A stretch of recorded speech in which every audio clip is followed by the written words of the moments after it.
Bonsoir, chers frères camarades, messieurs, mademoiselles. Je suis docteur Cheikh Ahmed Mandian Touré, résident en Malaisie, enseignant à l'université de Malaisie. Comme d'habitude, je suis expert en sciences politiques. Aujourd'hui, nous allons en débattre le sujet de la République de Guinée, c'est-à-dire la politique nationale guinéenne. Ce qui concerne la politique nationale de la Guinée, précisément la Guinée, c'est un pays de la République, c'est un pays du système république. La Guinée est gouvernée par un président et le président est élu par la voie électorale. Il est élu 5 ans de pouvoir dans la constitution guinéenne. Mais précisément, si vous écoutez le mot politique, la politique, ça veut dire que la gouvernance, ce qui gouverne le pays d'une nation ou bien d'un pays, c'est ça qu'on appelle tout ce qui gouverne les institutions publiques et privées, c'est la politique. Mais il y a différents systèmes de gouvernement. Il y a le système populaire de gouvernement. Ça, c'est la République. Le pouvoir est géré par un individu législatif, judiciaire et exécutif. Il y a le pouvoir du semi-populaire. Ça veut dire que on appelle ça constitutionnelle république. Il y a le président élu par la voie populaire.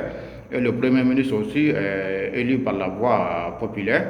C'est ça qu'on dit, le partage de pouvoir. Et il y a d'autres systèmes aussi, système populaire. Le président, il est le pouvoir absolu. Et ça, c'est un autre système gouvernance. Mais il y a d'autres systèmes gouvernance, on appelle constitutionnelle monarchie. Il y a le roi, il y a le premier ministre, mais dans le système gouvernance, il y a le roi, la monarchie, le roi est le chef exécutif d'une nation. Et le roi, il n'est pas élu, le roi, c'est un chef, après lui, c'est son enfant qui remplace. Le royaume, c'est la famille qui gère, d'une nation ou d'un pays.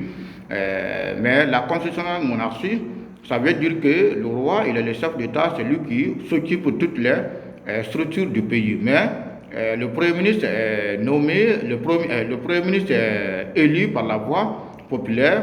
Le Premier ministre, il gère les choses administratives de la nation. Mais d'autres pouvoirs, on appelle absolue monarchie. Absolue monarchie, il est géré par un seul individu, mais c'est la monarchie, c'est la famille qui gère de l'État.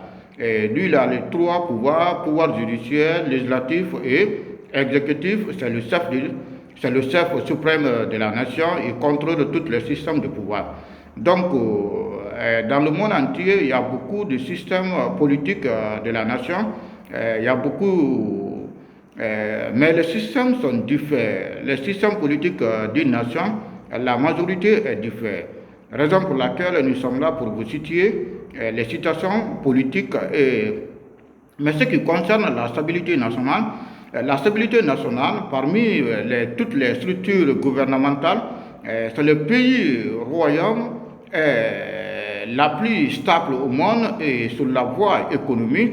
Les pays royaumes, ils sont stables, ils sont développés, ils sont en avance de l'économie nationale et sur la voie de la politique nationale et la politique internationale, et ils sont plus stables que de la République populaire ou la République des autres pays.